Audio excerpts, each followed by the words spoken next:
சத்யை கோதாயை நமஹ என்று நாலாவது பாசுரம் ஆழிமழை கண்ணா பாசுரத்தோட சுவாபதேச அர்த்தம். அதாவது இந்த பாசுரத்தில் இருக்கக்கூடிய வார்த்தைகள் எப்படி ஒரு ஆச்சாரியருக்கு ஏற்புடையதாக, ஆச்சாரியருக்கும் அந்த சுட்டி காட்டுவதாக பொருள் இருக்கிறது அப்படின்னு நம்ம பார்க்கலாம்.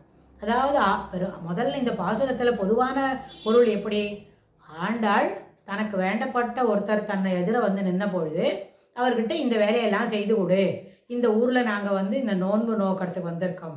முதல்ல ஆண்டாள் எப்படி தன்னை வடிவு மாற்றிக்கிறா, கோபிகைகளாகவும் 5 லட்சம் பெண்கள் இருக்கக்கூடிய யமுனா நதியில் போய் கோகுலத்தில் இவா நோன்பு நோக்கிறதாகவும், கிருஷ்ணரே இவாளுக்கு காத்தால விடியற் காத்தால தோணைக்கு வருவா அப்படின்னு இவள் யோசித்துக்கிறா.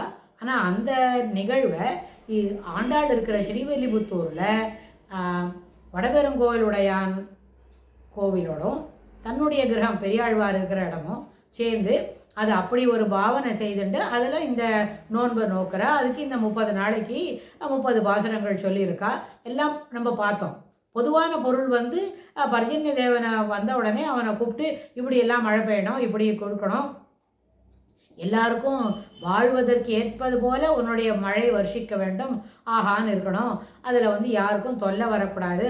போன பாசுரத்தில் சொன்னால் மும்மாரி பெய்யுது, மாதம் ஒரு தடவை என்ன பண்ணோம், 10 நாளைக்கு ஒரு தடவை மழை பெய்யணும்னு கேட்டுண்டா, இந்த தடவை நன்ன பெய்யணும், ஆர்ப்பரித்து நீ என்ன பண்ணணும், மழை பெய்யணும், எல்லாருக்கும் நல்லது செய்யணும்னு கேட்டுண்டா. பொதுவான பொருள் அப்படிதான். ஆனால் நம்மளோட பெரியவாள்லாம் என்ன பண்ணுவா அப்படின்னு கேட்டால், இதுபோல் ஒரு பாசுரம் சொல்லும் பொழுதும் அந்த பாசுரத்துக்கு தமிழ், சுத்தமான தமிழ், தெள்ளு தமிழ் அப்படின்னா தமிழுக்கு எப்படி போனாலும் நம்ம என்ன பண்ணிடலாம், ஒரே வார்த்தைக்கு பொருள் சொல்ல முடியும். தமிழில் ஈடுபாடு இருக்கும் பொழுது நிறைய விஷயங்களை நம்ம தொடர்ந்து பேசும்பொழுதே அதில் நம்ம தெரிஞ்சுக்க முடியும்.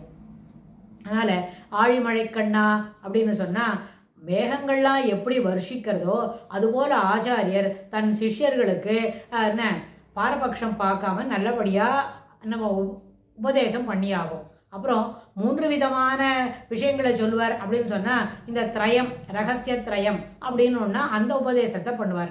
அப்புறம் அவளுக்கு சின்ன சின்ன விஷயங்களாக ஆரம்பித்து அப்புறம் விரிவாக யாருக்கு என்ன புரியுமோ அதுபோல் சொல்லி கொடுப்பார். எல்லாருக்கும் எல்லாம் தான் தெரிஞ்சுக்கணும்னு இல்லை, தன்னுடைய சிஷ்யனோட என்ன புரிஞ்சிக்க முடியுமோ, சிஷ்யர்களுக்கு எந்த அளவுக்கு அதை கிராஸ்ப் பண்ணிட்டு அதை அனுசரிக்க முடியுமோ அதுக்கு தகுந்த மாதிரி சொல்லி கொடுப்பார். அது அந்த மாதிரி கருணை வடிவாக இருக்கார். ஏதோ தனக்கு இருக்குது அப்படின்றதுனால எல்லாத்தையும் சொல்லி கொடுப்பார். சிஷ்யர்கிட்ட பாரபட்சம் பார்க்க மாட்டார்.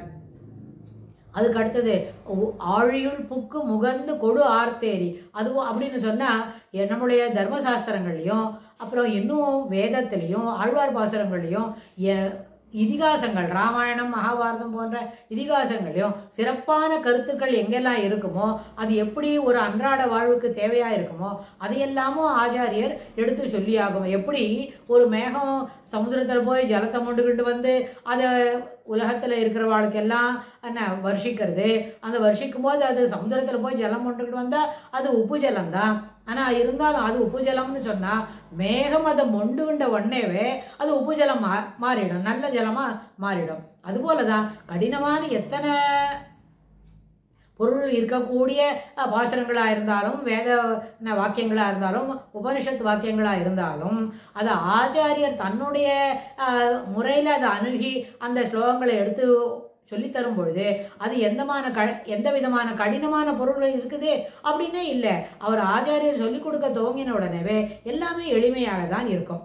ஏன்னா அந்த அளவுக்கு அதை லூசிட் ஃபார்மேட்டில் நம்ம சிஷ்ய பசங்களுக்கு சொல்லிக் கொடுக்கணும் அப்படின்ற ஆச்சாரியருக்கு அளப்பரிய கருணை இருக்கும். அது ஒன்று. அதே போல் இந்த ஒரு மலையில் பெய்கிற மழை எப்படி இருக்குது, சமுத்திரத்து வரைக்கும் ஓடி வந்துடும், அங்கேயே மலையிலேயே தங்காது, அது என்ன பண்ணும், பள்ளத்தை நோக்கி வரும். அது நீரோட சுபாவம். அதுபோல் ஆச்சாரியரோட கருணையும் எப்போவுமே கருணை என்று சொன்னாலே அது பொங்கி தான் வழியும். அப்படியே ஸ்டாகினட்டாக நிற்கிறதுக்கு பேர் கருணையே இல்லை. அப்புறம் ஆச்சாரியர்கிட்ட இருக்கிற கருணை ஒரு இடத்துல நிற்காது, எல்லாருக்கும் பொங்கி பிரவாகமாக போகும்னு சொன்னால், யாரெல்லாம் சிஷ்யர்தம் சிஷ்யர் தொண்டர்தம் தொண்டர் அப்படின்னு சொல்லி தொத்பிருத்திய பிருத்திய பரிஜாரக்க பிருத்திய பிருத்தியன்னு ஆழ்வார் சொன்ன மாதிரி தொண்டர்தம் தொண்டர்னு யார் எல்லாம் அடியாருக்கு அடியார்னு இருக்கிறாரோ எல்லா அடியன் தாசன் அப்படின்னு சொல்றவா எல்லாருக்கும் ஆச்சாரியருடைய கருணை பாரபட்சம் இல்லாம சிறப்பாக பொங்கி வழிந்து எல்லாருடைய தேவைகளுக்கும் ஏற்ப நிரம்பி வழியும். அதுவும் அது என்ன ஆச்சாரியருக்கு அந்த கருணை உண்டு அப்படின்னு. அதுக்கப்புறம் நிற்காத பெய்யணும் அப்படின்னு சொல்றாரு ஆண்டாள்.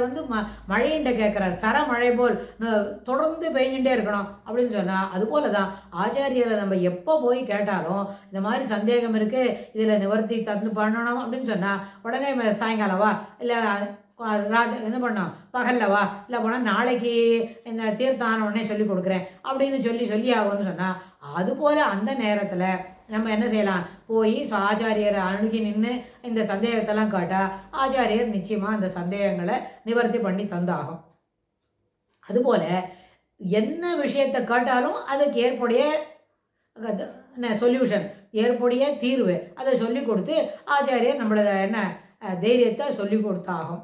ஒன்று இது எப்படின்னு கேட்டால் ராமானுஜர்ன்ற ஏரியில் இந்த ஆச்சாரியர்கள் எல்லாத்தையும் கொண்டு சேர்த்து முதல்ல இருக்கிற நாதமுனிகள் அவளோட உய்யக்கொண்டார் அப்படின்னு சொல்லி அந்த வழியாக வந்ததே இந்த வீராணம் ஏரி இருக்கே, அதுபோல் காட்டுமன்னார் கோவிலில் இருக்கிற ஏரியில் எல்லா ஜலமும் எப்படி விழுந்து அது சகல பேருக்கும் ஆழ்வார் பாசுரங்கள் பயனடைகிறதோ அதுபோல ஆச்சாரியர் உபதேசமும் நம்ம எல்லாருக்கும் இந்த 72 சிம்மாசனாதிபதிகள் அவளுடைய அந்த மதகு மூலமாக சகல பேருக்கும் இதை கொண்டு சேர்க்கறது சிறப்பானதாக அமையிறது. இது என்னாச்சு, ஆச்சாரியருடைய பரிபூர்ண அனுகிரகம் தன்னுடைய சிஷ்யர்களுக்கு இருக்கணும் அப்படின்ற அந்த ஒரே ஒரு பெரிய மனப்பான்மை தான். அது எதுவும் பிரதி எதிர்பார்க்குமா அப்படின்னு சொன்னால் ஆச்சாரியர் பிரதி எதிர்பார்க்கல, அது நமக்கு எல்லாருக்குமே தெரிஞ்சுதான். ஆனால் சிஷ்யன் எப்படி மகா விசுவாசத்தோடு இருக்கணும் அப்படின்னா சிஷ்யன் ஆச்சாரியர் எப்படி பெரிய மனசு பண்ணி தனக்கு எவ்வளோ தூரம் சொல்லி கொடுத்தாச்சு அப்படின்றத தொடர்ந்து அதனோட என்ன நம்மளுக்கு என்ன பாசிட்டிவ் விளைவுகள் என்ன, அதுலேருந்து அந்த விஷயங்களில் வேண்டிய செய்திகள் எல்லாத்தையும் கிரகிச்சுக்கிறோம். அந்த கிரகிச்சுக்கிறது தொடர்ந்து நம்மளுடைய வாழ்வு முறையில் அதை பயன்படுத்திக்கிறோம் அப்படின்னு சொன்னால் இதற்கு நம்ம தலையெல்லாம் கைமாறு காணவில்லேன் அப்படின்னு ஆச்சாரியருக்கு எப்போவுமே மகா விசுவாசத்தோடு இருக்கணும் அப்படின்னு சொன்னால் இந்த பாசுரம் நிச்சயமாக முழுக்க என்ன இருக்கு, ஆச்சாரியருக்கு தொடர்புடைய எல்லா செய்திகளும் ஒரு ஆச்சாரியர் எப்படி பரிபூர்ணமான அனுகிரகம் தன்னுடைய சிஷ்யர்களுக்கு வழங்குவார் அது எப்படி இருக்குன்னு கேட்டால் மேகத்திலேருந்து ஆர்வரித்து கொட்டக்கூடிய மழை என்ன பண்ணோம், எந்த விதமான பாகுபாடின்றி உலகத்தில் இருக்கிற எல்லாரும் உய்வதற்கு தேவையாக அது மழை பொழிகிறதோ அதுபோல ஆச்சாரியருடைய கருணையும் தன்னுடைய சிஷ்யர்கள் அனைவரும் என்ன உய்ந்து போகணும், அனைவரும் உயிர்ந்து இறைவனுடைய பாதாரவிந்தத்தில் நிச்சலனமான பக்தி இருக்கணும் அப்படின்ற அந்த பெரிய கருணையால வழங்குகிறார். என்னது, இந்த உபதேசங்களை 3 விதமான உபதேசங்கள். என்ன, திரயம், ரகசிய திரயம்னு சொல்றோமே, அந்த உபதேசத்திலேருந்து சின்ன சின்ன ஸ்லோகங்களுக்கு பொருள் சொல்லி கொடுக்கறது வரைக்கும் ஆச்சாரியர் எல்லாத்தையும் சிறப்பான மனதுடன், சிறப்பான மனம் அன்றதுக்கு அதுக்கு ஒரு ஃப்ளாரிஷன்ட் கலர்லாம் நம்ம அண்டர்லைன் படிக்கலாம். அது என்னது, சிஷ்யர்கள் அனைவரும் உய்ந்து போக வேண்டும், எல்லாருக்கும் இது பயனளிப்பதாக இருக்க வேண்டும் என்ற பாகுபாடெல்லாம் என்ன இல்லாமல் எல்லாருக்கும் எதையும் மறைக்காமல் சிறப்பாக சொல்லி கொடுக்கிறார் என்றது எப்படி இருக்குன்னா இட் இஸ் ஈக்குவல். பர்ஜன்ய தேவதை இருக்கே, ஆழிமழை கண்ணான்ற அந்த ஒரு வார்த்தைக்கே இவ்வளோ பொருளுமே உண்டு. தனித்தனியாக வார்த்தைக்கு மாற்றணும்னு இல்லை, சமுத்திரத்திலேருந்து கொண்டு கொடுக்குற ஜலம் மேகம் முகர்ந்து நிறுத்து அப்படின்னாவே அந்த ஜலத்தோட தூய்மை வந்துடுத்து. அதுபோல் ஆச்சாரியர் நம்மளுக்கு சொல்லி கொடுக்குறார் அப்படின்னு சொன்னாலே அந்த விஷயத்தோட புனிதத்துவம் நமக்கு அத்தனை பேருக்கும் ஏற்புடையது அப்படின்னு சொல்லி இந்த பாசுரத்தோட சிறப்பு அர்த்தத்தை நம்ம புரிஞ்சுக்கலாம். அடுத்த பாசுரத்தில் ஆண்டாள் இன்னும் நம்மளுக்கு என்ன சொல்லி கொடுக்குறார் அப்படின்றத தெரிஞ்சுக்கலாம். ஆண்டாள் திருவடிகளே சரணம்.